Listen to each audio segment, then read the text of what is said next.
নমস্কার, শুভঙ্কর কয়াল ইউটিউব চ্যানেলের পক্ষ থেকে আপনাদের প্রত্যেককে জানাই স্বাগত। ফুড এসআই কেস সংক্রান্ত আপডেট দেবো আজকের এই ভিডিওতে, এবং তার সঙ্গে সঙ্গে পুঞ্জীভূত অনেক ক্ষোভের বই প্রকাশ করবে, অনেক কথা বলা হবে এই ভিডিওতে। যাদের আপডেটটুকু চাই তারা দেখে চলে যেতে পারেন, বাকি যাদের শোনার ইচ্ছা রয়েছে তারা থাকবেন। প্রথমত, ফুড এসআই কেস আগামীকাল উঠতে পারে। কিসের ভিত্তিতে এটা আমি বলছি। হাইকোর্টের ডেলি কজ লিস্ট যেটা পাবলিশ হয়েছে আজকে, প্রতিদিনই পাবলিশ হয়, হাইকোর্টের ওয়েবসাইট থেকে গেলে আপনারা ডাউনলোড করতে পারবেন। আমাদের কেস বর্তমানে রয়েছে অনারেবল জাস্টিস সৌগত ভট্টাচার্য স্যারের বেঞ্চে, এবং কালকে দেখতে পাচ্ছেন আমাদের মামলাটি যেটা রয়েছে এটা অ্যাসাইনড ম্যাটারে রয়েছে এবং 10 নম্বরে রয়েছে। 10, 11, 12 এই তিনটে ফুড এসআই সংক্রান্ত মামলা। তার মধ্যে 11 নম্বর এবং 12 নম্বর আমাদের মামলা, অর্থাৎ আমরা যারা প্রোটেস্ট করেছিলেন স্টুডেন্টরা সবাই মিলে তাদের মামলা, এবং তার সঙ্গে সঙ্গে আরও একজন মামলা করেছিলেন যেটা হচ্ছে Arpan Dutta versus state of West Bengal আর ওআরএস। এটা হচ্ছে অন্য একটা মামলা, সেটাও এর সঙ্গে অ্যাসাইন হয়েছে। অ্যাসাইনমেন্টের মানে কি সেটা আগে বোঝা দরকার, কারণ এই কয়েকদিন ধরে অনেকেই বলছেন যে কেস কেন সবার লাস্টে থাকছে, সবার লাস্টে কেন লিস্ট আপ হচ্ছে, কারণ এটা অ্যাসাইন ম্যাটার। অ্যাসাইন ম্যাটার সবার লাস্টে লিস্ট আপ হয়ে আছে, এর আগে একটাও অ্যাসাইন ম্যাটার আপনারা পাবেন না। তো অ্যাসাইন ম্যাটারে আমাদের যে দুটো কেস, একটা হচ্ছে Diya Biswas and ORS versus state of West Bengal, আর একটা হচ্ছে Ankush Sarkar and ORS versus state of West Bengal. এই দুটো কেস এবং তার সঙ্গে সঙ্গে যে Arpan Dutta versus state of West Bengal, এই তিনটে কেসকে টাই আপ করা হয়েছে। এই তিনটে কেস একই বিষয়ের কেস, এই তিনটে কেস একই ম্যাটারের কেস, তাই জন্য এই তিনটে কেসকে অ্যাসাইন করা হয়েছে, এবং এই অ্যাসাইন ম্যাটারটা ওই জন্যে সবার শেষে রয়েছে। এবং অ্যাসাইন ম্যাটার এতদিন পর্যন্ত যবে থেকে লিস্ট আপ হচ্ছে case, honourable justice Saugata Bhattacharya assign ম্যাটারে হাত দেননি সাধারণত, তাই জন্যই আমাদের কেসটা এতদিন ওঠেনি। কালকে ওঠার সম্ভাবনা রয়েছে, কারণ 10 নম্বরে রয়েছে। আশা করা যায় 9টা কেস দেখে নিয়ে উনি 10 নম্বরে আমাদের এই 3টে কেস কালকে হয়তো দেখতে পারেন। এই গেল ফুড এসআই কেস সংক্রান্ত ইনফরমেশান। এবার কথা আসছে, কিছু কিছু জন রয়েছে যারা মানে কি বলবো, এই কেসে একটা ডিলে চলছে, তার জন্যে তারা খুব ব্যস্ত, মানে ক্ষুব্ধ আমাদের ওপরে, বিশেষ করে আমার ওপরে। কারণ প্রথম থেকেই এই ফুড এসআইয়ের কোশ্চেন লিক যেদিন হয়েছিল, সবার আগে সাহস করে যে ইউটিউবে বলেছিল সেটা হচ্ছে আমি। সবার আগে সমস্ত সোশ্যাল মিডিয়া, তাই আমি ইউটিউবে প্রথম বলেছিলাম, এবং ফেসবুকে আমার আগে হয়তো কিছুক্ষণ আগে হয়তো সেই বিষয়টা তুলে ধরেছিলেন হোয়াইট পলিটিক্স নামক ফেসবুক পেজটি। তো সেই হিম্মত তো তখন যদি দেখাতে পেরেছি, একটা পুরো একটা সিস্টেমের বিরুদ্ধে সবার আগে প্রতিবাদ করা কতটা রিস্কি হতে পারে, সেই সাহসটা যদি তখন দেখাতে পেরেছি, আজও বুকে সেই সাহসটাই রয়েছে, সেই লড়াইয়ের মনোভাবটা কিন্তু আজও রয়েছে। কিন্তু কিছু জনের সমস্যা হচ্ছে কি না, কেস মিটিয়ে দাও, কেস তুলে নাও, রেজাল্ট পাবলিশ করে দাও। আরে ভাই, যে এক্সামটাই হয়নি তার আবার কিসের রেজাল্ট? কোনো রেজাল্ট রয়েছে এই এক্সামটাই যেখানে সঠিকভাবে হয়নি সেখানে কিসের রেজাল্ট? কারো যুক্তি কি? আরে বাবা, চোরেরা চাকরি পাচ্ছিল তো পাক, কিছু জন তো পেতো, কিছু জনের তো বেকারত্ব খুঁজতো, সে চোর হলেও তার বেকারত্ব তো খুঁজতো। হোয়াট কাইন্ড অফ লজিক, আমি এটা বুঝতেই পারি না যে চোরেদের বেকারত্ব খুঁজতো, তার জন্য তোমরা কেসটা তুলে নাও, চোরেরা চাকরি পাক, কিছু বেকার কমুক।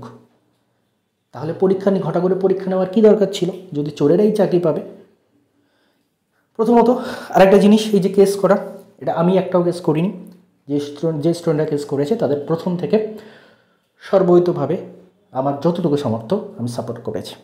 এবার আমাকে বিভিন্নভাবে পার্সোনাল অ্যাটাক করা হচ্ছে। প্রথমত একটি ছোঁড়া রয়েছে, সেই ছোঁড়াটি আমার তো বহুবার আমার কি বলবো, বিভিন্ন বাজে ল্যাঙ্গুয়েজ ইউজ করে পার্সোনাল অ্যাটাক বহুবার করছে, আগামীতেও করবে। ওটা নিয়ে মাথা ঘামাই না, চ্যাংড়া ছোঁড়াদের নিয়ে মাথা ঘামাই না।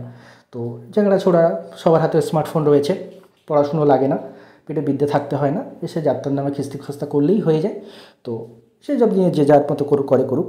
এবার কথা হচ্ছে, কিছু জন যেটা আমাকে পার্সোনালি অ্যাটাক করছে যে আমার কোনো যোগ্যতা নেই এসবের, আমি অযোগ্য, তাই আমি কেস যারা করছে তাদের সাপোর্ট করছি এবং আটকে রাখছি বিষয়টা।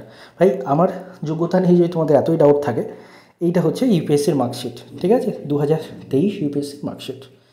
সেবার ইউআরএ পেপারনে ইউআরএর কাট অফ গেছিলো কিন্তু 75।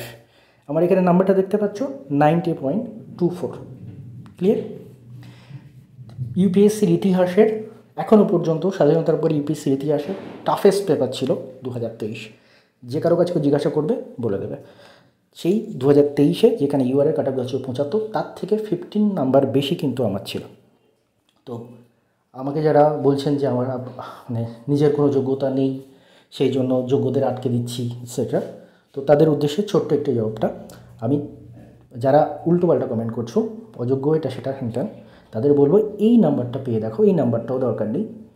কোনো দিন জীবনে যদি হিম্মত থাকে ইউপিএসসি প্রিলিমসের কাট অফটা ক্লিয়ার করে দেখিও, তারপরে এসো, তোমার কি মানে কথা, কি তোমার যুক্তি সেটা আমি শুনবো।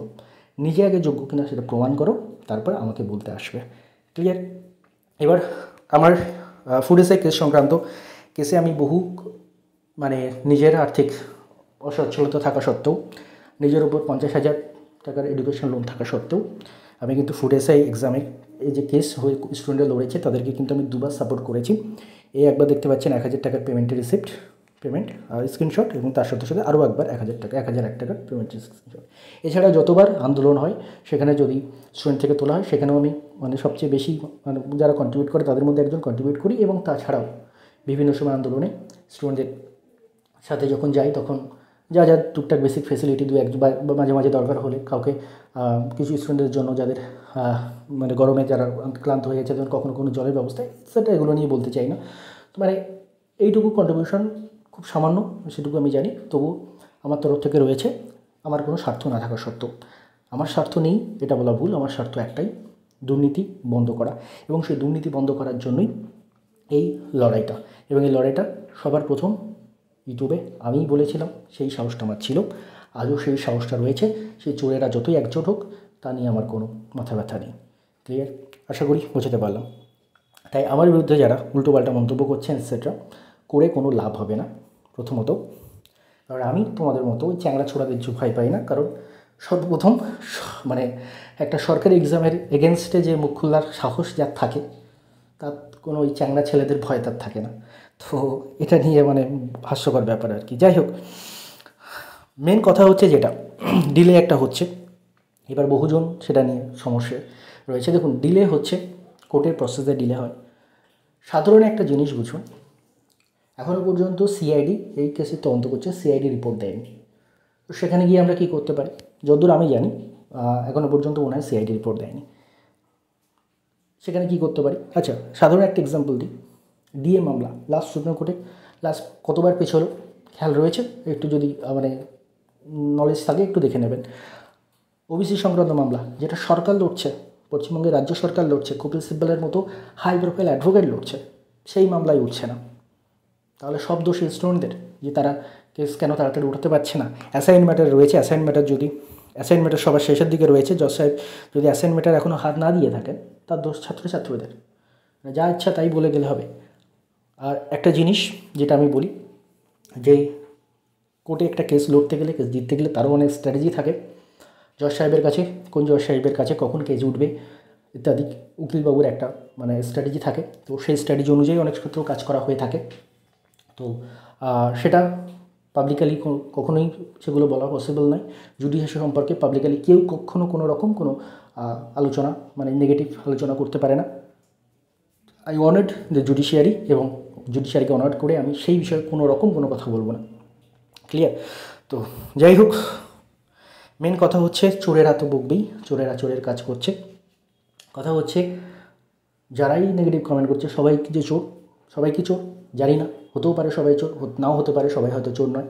কিন্তু যদি কেউ চুরিকে সমর্থন করে, তাহলে মানে সেই বলে না, অন্যায় যে করে আর অন্যায় যে সহে, দুজনেই সমান অপরাধী। তো এখানে ক্ষেত্রে কিন্তু যে চুরি করেনি হয়তো, সেও যদি এই চুরিকে সমর্থন জানায়, তাহলেও কিন্তু সেই চোরের থেকেও নিকৃষ্টতম অপরাধী সে।